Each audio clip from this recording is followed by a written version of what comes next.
Muy buenas tardes, amigos y hermanos. Los saludo a ustedes el presbítero Luis Flores Salazar de la Iglesia Nacional Presbiteriana Belén. Ahora, amados hermanos, quiero invitarles a que abran el libro de Apocalipsis en su capítulo 2 y vamos a ver del versículo 1 a 7. Como vimos en el capítulo 1, vimos cuando el Señor Jesucristo se presenta a Juan y le pide que escriba el mensaje a las 7 iglesias. Y esta es una de las primeras iglesias que les va a hablar al Señor, o que les va a hablar más bien el Señor a estas iglesias por parte de Juan.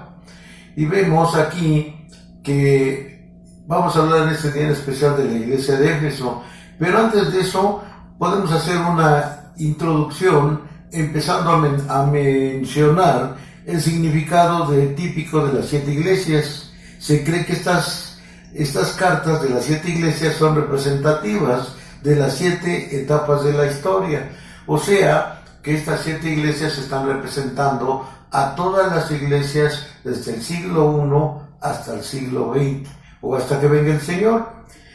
Tomamos las iglesias en un orden que se mencionan los sucesos y los periodos de la historia de la iglesia en sucesión cronológica, de la siguiente manera. Y hablemos primero de la iglesia de Éfeso. La iglesia de Éfeso representa la iglesia apocalíptica del año 33 al año 100 después de Cristo. Últimos días de esta época eran de decadencia, se estaban olvidando de su primer amor. Cuando se fundó la iglesia, desde la partida del Señor Jesucristo, empezó la iglesia a crecer, las predicaciones y las congregaciones empezaron a crecer de gran modo. Pero desgraciadamente, al pasar del tiempo, como nos está pasando hoy día, empezó una decadencia. Y una decadencia tan tremenda que en el tiempo que Juan se encuentra en la isla de Patmos, ya la iglesia ha decaído de una forma fenomenal. Vemos también que, tomando bien esto en orden, lo vamos a ver ahora la iglesia de Esmirna. La iglesia de Esmirna representa a la iglesia apostólica, o sea, del año 100 al año 313, época de la persecución, casi 2 centurias hasta que el emperador se convirtió al cristianismo. Durante estos 200 años hubo mucha persecución, mucha muerte, muchos cristianos murieron, fueron enviados al Capitolio, donde fueron muertos por los leones. Desgraciadamente hubo mucha mortandad, hasta que un emperador se convierte al cristianismo y entonces permitió que el evangelio fuera predicado. Pasamos a la tercera iglesia, la iglesia de Tiatira. Representa la época papal, del año 600 al 1500. Esta es la edad de la iglesia oscura, cuando había la más tremenda idolatría. Después de que la iglesia pasó un periodo de mucha bendición, se empezó a convertir en una iglesia idólatra. Empezaron a adorar a los ídolos, a meter imágenes, a adorar toda situación, olvidándose primeramente de que Dios es espíritu. Después vemos la iglesia de Sardis, representa la iglesia reformada, del año 1500 al 1800, edad del movimiento de la Reforma, tomando mucha fuerza al surgir el protestantismo. La iglesia vive, pero por la persecución pronto cae en enfriamiento.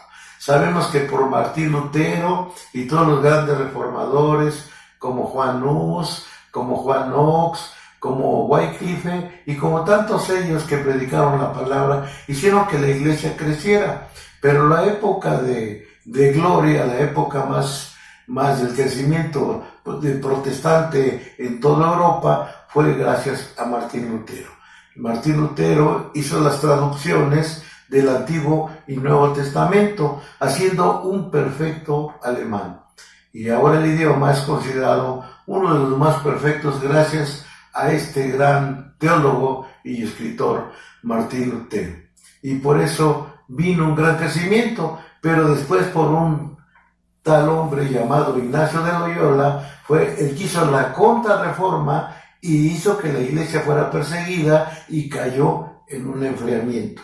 Después hablamos de la época de Filadelfia. Representa la obra misionera de 1800 es la época que la iglesia espera la venida de Cristo para ser arrebatada. Aquí en la iglesia de Filadelfia pensaba que el Señor ya venía en los cielos y que ya pronto se acabaría el mundo, y por eso estaba preparada para el arrebatamiento y para el fin de los siglos.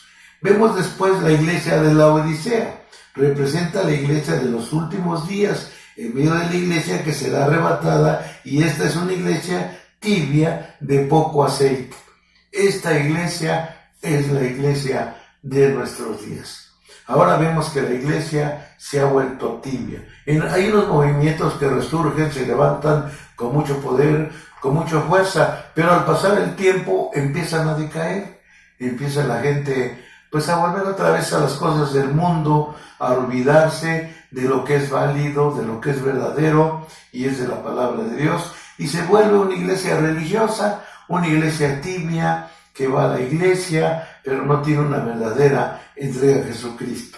Por eso hoy empezaremos a hablar el mensaje primeramente a la iglesia de Éfeso, y vayamos a lo histórico. Éfeso era una metrópoli en el centro comercial de Asia. Ahí el gran apóstol Pablo, 40 años antes, había levantado una iglesia. Posteriormente Timoteo atendió a esta iglesia. Después vino Juan e hizo de Éfeso su hogar. Era Éfeso pues la madre de las iglesias de Éfeso. Cuando los de la iglesia se restablecieron, recibieron una carta, precisamente la que el Señor estaba mandando a través de Juan, y hizo que fuese mandado a cada iglesia al ángel de la iglesia. Y vemos aquí el primer tema. Vemos del versículo 1 al versículo 3 que dice así: escribe al ángel de la iglesia de Éfeso, el que tiene las 7 estrellas en su diestra y el que anda en medio de los 7 candeleros de oro, que dicen esto: yo conozco tus obras y tu arduo trabajo y tu paciencia, y no puedes soportar a los malos, y has probado de los que dicen ser apóstoles y no lo son, y los has hallado mentirosos.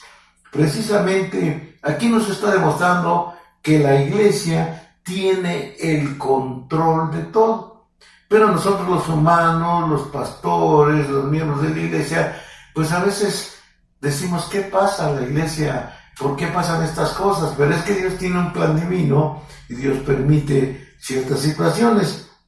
Aquí vemos precisamente que la iglesia que se somete a Cristo, nada le puede pasar. Esta iglesia representa la iglesia divina o la presencia divina que escribe al ángel de la iglesia. El ángel de la iglesia está catalogado en 2 sentidos. Uno, en la forma espiritual, que es el ángel que vela de la iglesia. Y la otra es que el ángel de la iglesia es el pastor, el que siempre les está avisando de los problemas, el que siempre les está exhortando, pero al que nunca se le hace caso.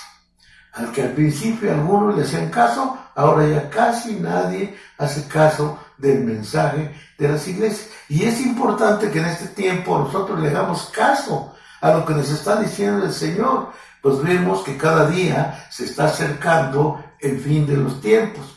Vemos también en el versículo 2 precisamente que el Señor dice: yo conozco tus obras, y precisamente Él conoce a cada uno de nosotros, a cada una de las cosas que se están haciendo en la iglesia.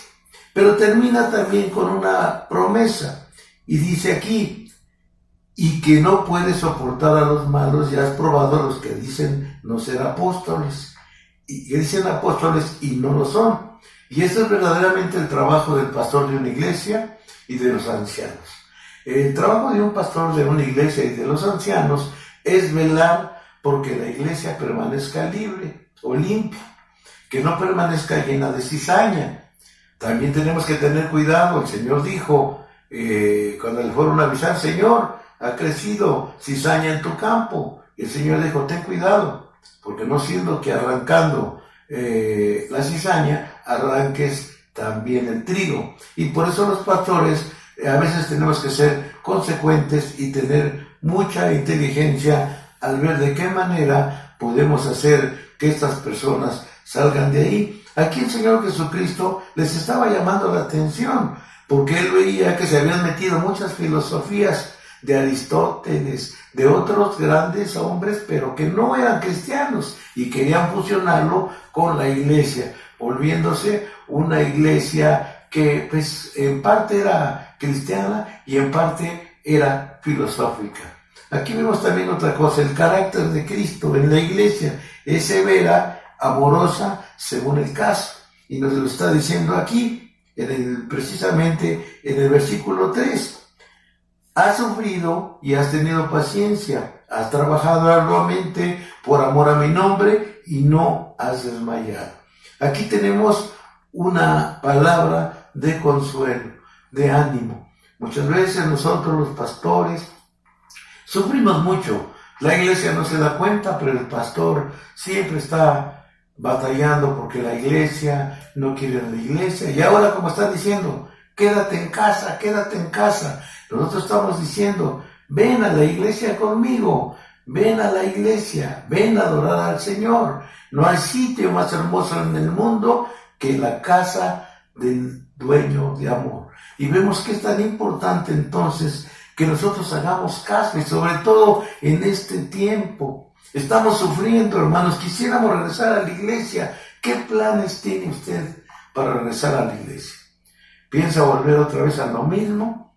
¿Empezar a faltar a los cultos? ¿Empezar a faltar a las oraciones? Vemos que nosotros tenemos que ser perseverantes en las aflicciones.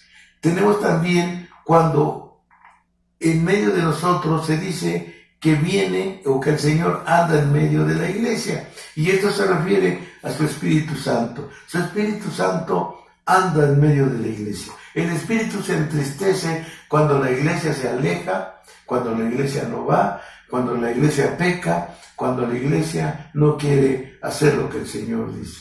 Y aquí nos habla para prevenirnos de, podemos ser premiados o podemos ser juzgados.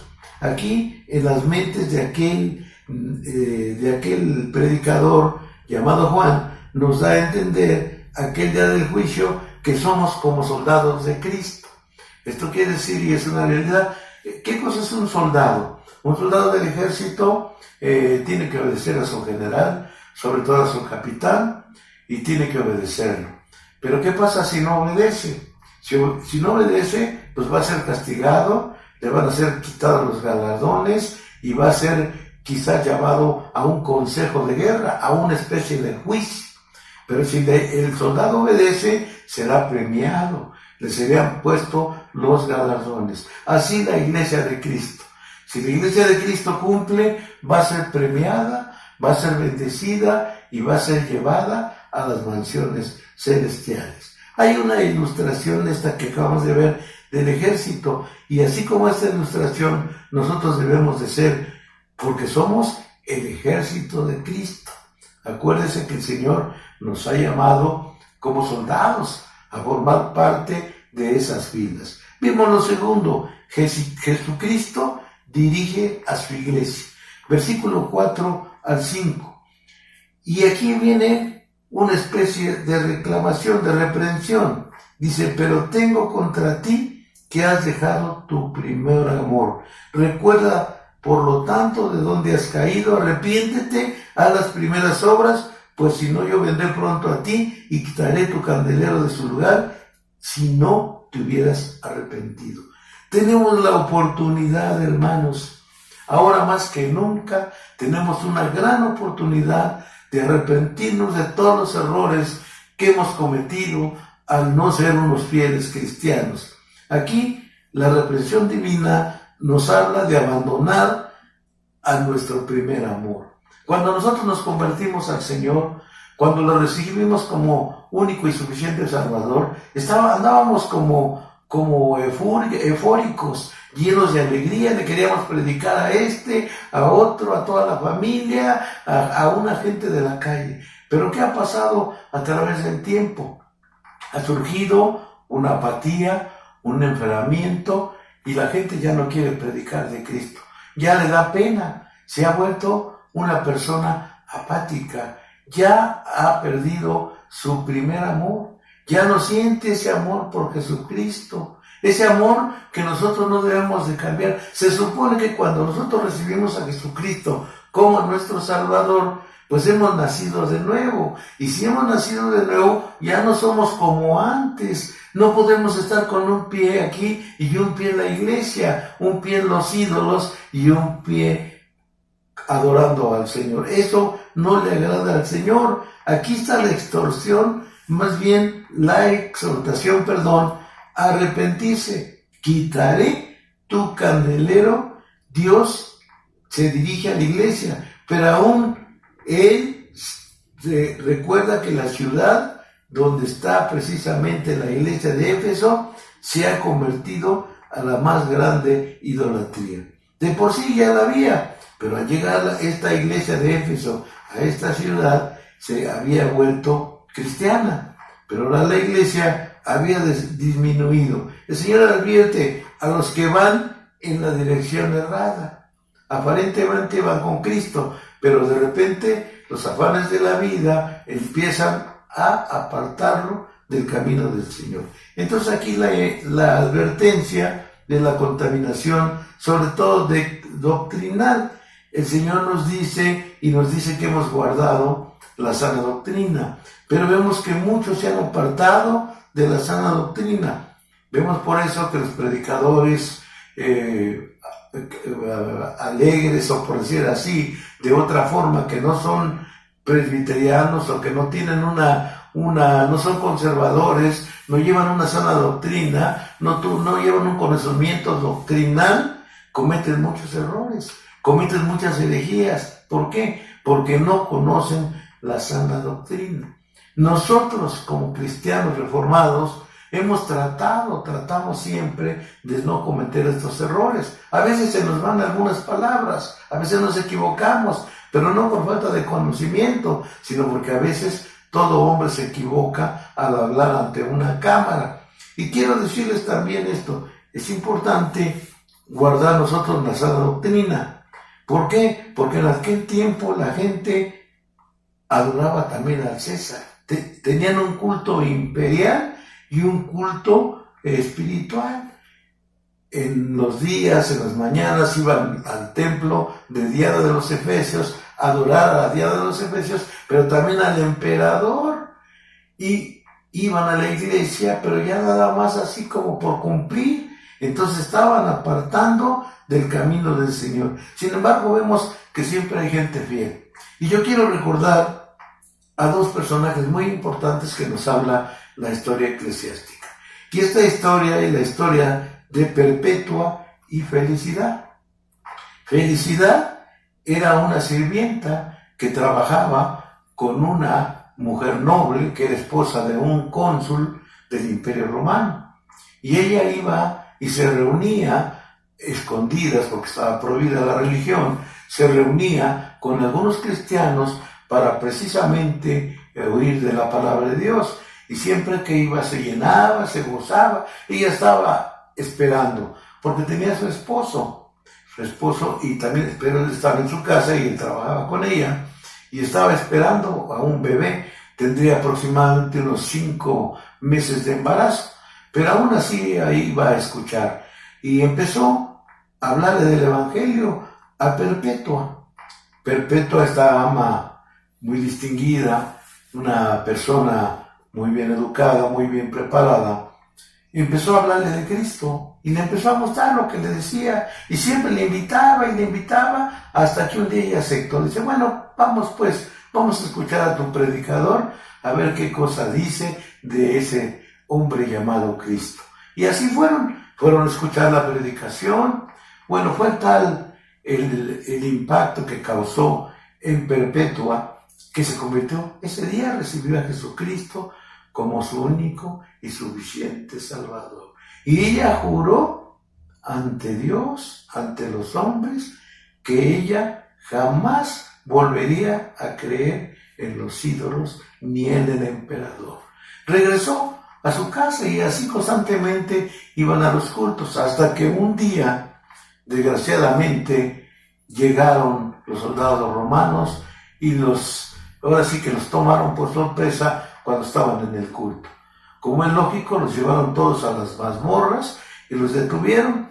Pero se dieron cuenta que Perpetua era una mujer de la alta sociedad y pensaron dejarla ir. Pero cuando se enteró el esposo del procónsul, en lugar de dejarla ir, dijo: no, esta mujer se ha apartado de los dioses, se ha apartado de nuestro emperador, por lo tanto que la manden a los leones. Y la mandaron a los leones, a ella y a Felicidad. Pero como Felicidad estaba esperando el bebé, la metieron a las mazmorras y le dijeron: cuando tengas a tu bebé, te lo vamos a quitar y a ti te vamos a echar a los leones. A Perpetua entonces la condenaron a que fuera muerto en el circo romano. Pero para más molestia del emperador y de los cónsules, porque era una dama noble que había creído en Jesucristo, no le echaron a los leones, sino que le aventaron un toro. Y ese toro la anduvo corneando, la anduvo arrastrando por todo el estadio, por toda la arena. Y ella se levantaba con una dignidad, se volvió a acomodar sus ropas, pero no podía morir. Estaba muy herida y no podía morir. Y esta era una cosa que mejor se cansó tanto el toro como las personas de estar viendo, que dijeron: llévenla a las mazmorras y díganle al verdugo que allá la ejecute. Y así fue. El verdugo entró a las mazmorras, sacó su espada y se lo iba a clavar en el pecho a Perpetua. Perpetua, viéndolo, le dijo: hazlo, no temas. El verdugo temblaba de temor a enterrar su espada en aquella mujer. Sin embargo, ella le decía: no tengas miedo, cumple con tu trabajo. Y así fue, le clavó la espada en el corazón y así murió Perpetua. Fue una cosa tristísima que se recuerda por todos los tiempos de esta mujer llamada Perpetua. Más tarde, a Felicidad, cuando tuvo su bebé, se lo quitaron, a ella le echaron a los leones y murieron. Pero aquí nos demuestra algo muy importante. Fueron dos mujeres, una pobre, otra rica, pero fieles al Señor Jesucristo. Y vemos lo tercero y último. Jesucristo da promesa a su iglesia. Versículo 6 y 7. Dice: pero tienes esto, que aborreces las obras de los nicolaítas, los cuales yo también aborrezco. El que tiene oídos, oiga lo que el Espíritu dice a las iglesias. Aquí el Señor está llamándole la atención, pero a la vez también está de acuerdo con los pastores que guardan la sana doctrina. Nosotros los pastores debemos tener mucho cuidado quién entra a predicar a nuestras iglesias, porque hay mucha gente que se dice pastor, pero no lo es. Son falsos apóstoles. Son gente que no ama a Dios, sino que quiere fama, que quiere reconocimiento, que quiere poder, porque eso es lo que buscan, no buscan a Jesucristo. Los que guardan su doctrina siempre son fieles y constantes y realmente se han arrepentido. Esta es una prueba, hermanos. Si nosotros somos constantes y guardamos la palabra, leemos la palabra, tratamos de andar con Jesucristo, estamos dando una verdadera muestra de que nos hemos arrepentido. Son muchas las promesas para que las tomemos en vano, y debemos de perseverar hasta el fin, siendo fieles y humanos restaurados. Es por eso que nos invita a agudizar nuestro oído. Hay que ser más oidor. Hay que oír más que hablar. Vemos aquí que dice también: buscar las cosas de arriba, dejar la apatía, volver a nuestro primer amor, vivir siempre para poder gozar del paraíso con Jesús y salir siempre vencedores, dejando totalmente lo pagano y lo religioso. Cristo no es religión. Nosotros debemos de dejar lo pagano, no vivir como los demás y agarrar la iglesia nada más para sentirnos espirituales. Realmente cuando uno se hace cristiano o nace del agua del Espíritu, debe de ser de una vez y para siempre. Si yo les preguntara a ustedes, ¿Quieren ir al cielo? Desde luego ustedes me dirían, ¿cuántos quieren ir al cielo? Pues todos querrían ir al cielo, ¿verdad? Pero la verdad es que no todos quieren entregarse al Señor. Se entregan de dientes para afuera. Quieren gozar de este mundo y quieren gozar del cielo. No se puede. No puedes estar a servir a dos señores. O sirves a Dios o sirves al diablo. Vemos aquí que debemos de precisamente buscar lo que perece. No buscar lo que perece, sino más bien buscar lo que para vida eterna permanece. Los efesios tenían una cultura grecorromana y todos creían en Zeus. Habían dicho que Zeus había mandado un meteorito con el cual se había forjado a Diana de los efesios. Y esta era una diosa que todo el mundo adoraba. Muchas ciudades iban, hacían peregrinaciones. Ustedes quizás recuerden a alguien que hoy día se le hace lo mismo. Se le adoraba y se le adoraba más que a Dios, a veces más que a su emperador. Pero nosotros debemos amar a Dios sobre todas las cosas. Yo quiero preguntar, hermanos, antes de terminar, ¿qué planes tienes para cuando regreses a la iglesia? ¿Vas a regresar igual como has sido?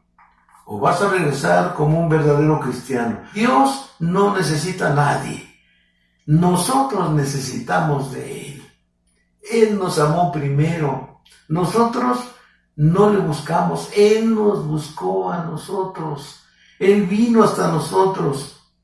Por eso debemos analizar bien qué vamos a hacer cuando termine esta pandemia. Y es que termina, porque parece con las cosas como van, que no tenemos para cuándo. Pero tenemos mucho tiempo ahorita para meditar. ¿Verdaderamente estamos siendo verdaderos cristianos o estamos jugando a la iglesita? Yo te pregunto, hermano, que tú medites muy bien en eso. En conclusión, entre las 7 iglesias hay 2 que se condenan de manera absoluta, sin esperanza y sin perdón. Son Sardis y la Odisea, son rechazadas hoy día, y hoy día son 2 ciudades que han sido desiertas y deshabitadas. Fíjate, en lo material es lo que ha sucedido, pero ¿qué sucederá cuando Cristo venga? Vemos también que solamente hay 2 que se les alaba sin reserva de corazón y amorosamente. Esta es Esmirna y Filadelfia, que han conquistado y han obtenido la gloria al ser campeones del cristianismo a través de los siglos. ¿De qué grupo eres tú, hermano? Las otras iglesias pasaron, pero pasaron, como se dice vulgarmente, de panzazo, porque Dios es misericordioso y tuvo misericordia de ellas. Pero hay iglesias que Dios no perdonó. Éfeso fue trasladada de su lugar unos 3 kilómetros. Hoy es una aldea insignificante, siendo que fue una ciudad florescente en el tiempo precisamente de Juan. El que tiene oídos que oiga lo que el Espíritu dice a las iglesias. Que el Señor les bendiga. Oremos. Bendito Dios, Señor Todopoderoso, en este momento te agradezco porque me permites grabar esta oración maravillosa y lanzarla hasta el trono de tu gracia. Te doy gracias por todos mis hermanos que la escuchan y que la escuchan con un corazón que recibe todo el conocimiento y todo el amor para ponerlo por obra. Te pedimos que también este mensaje llegue a aquellos que no te conocen, para que también te busquen y permanezcan contigo. En tus manos les encomiendo, y a toda tu iglesia la protejas y la cuides de esta pandemia. Los pongo en tus manos, en el nombre de Cristo, nuestro bendito y amante Salvador.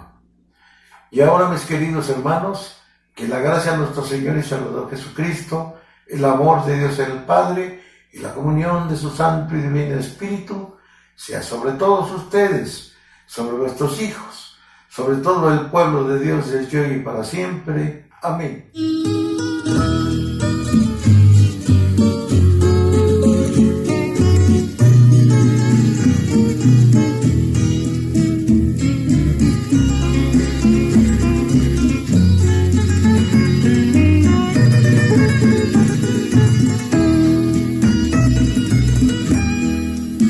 No digas nunca que tú crees en Dios, si amas al mundo de vicio y placer, si por la puerta ya quieres ir, por el camino que a la muerte va. No digas nunca que Cristo no te amó, si en el Calvario en una cruz murió, si por tu vida su sangre derramó, sin merecerlo a ti te perdonó.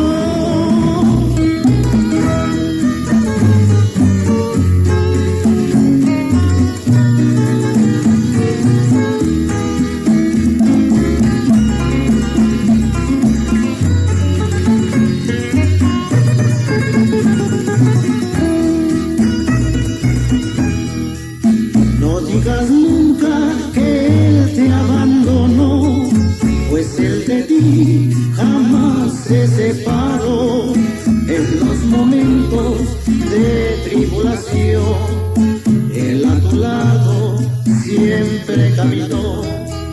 Ven a Jesús, ya no lo pienses más, el tiempo es corto, el fin se acerca ya. Abre tu puerta, que Él llamando está. Entrégale todo tu corazón. Ven a Jesús, ven a Jesús, ven a Jesús.